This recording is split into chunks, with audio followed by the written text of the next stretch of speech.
So meron tayong for repair dito, Hodek na mini washing machine. Okay, so ang trouble nito, ayaw umikot yung motor. Okay, so kung kakalasin nyo siya, so may apat na tornilyo dito. Ito, 1, 2, 3, and 4. So bali ito yun. Yan.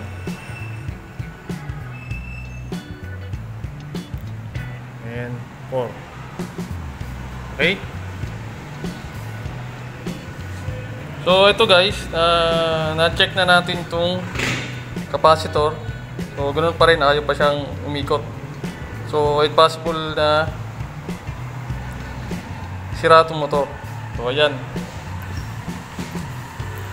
So ayan, mapapansin nyo, kalawang na. Pero kung iikutin mo siya, umiikot naman. So, problema lang, talagang ayaw umikot yung motor. So napalitan na itong capacitor na to. So na-check naman itong timer.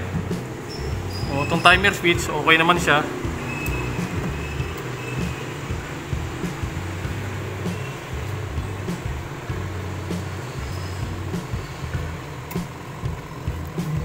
Yan, gumagana naman siya.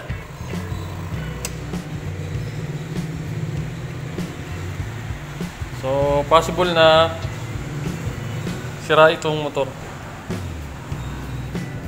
Okay, so na-trace na rin yung mga cord and then yung mga wire.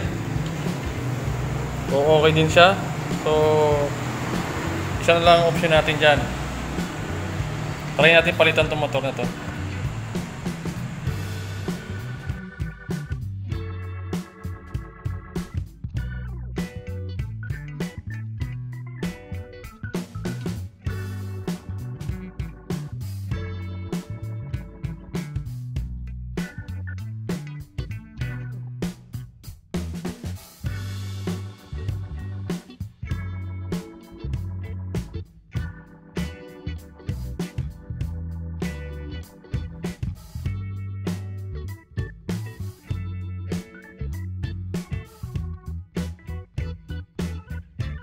Two 2,000 years later.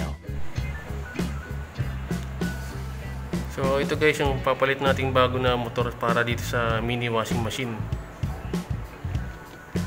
So, pina-rewind natin siya.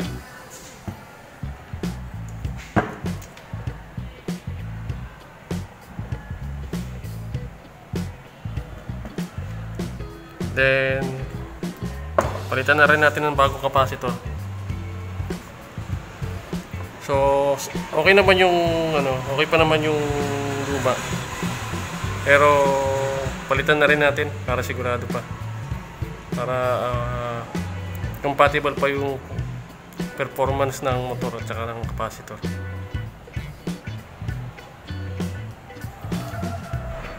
Okay. So ito yung screw or tornilyo niya. 1, 2, 3 and 4.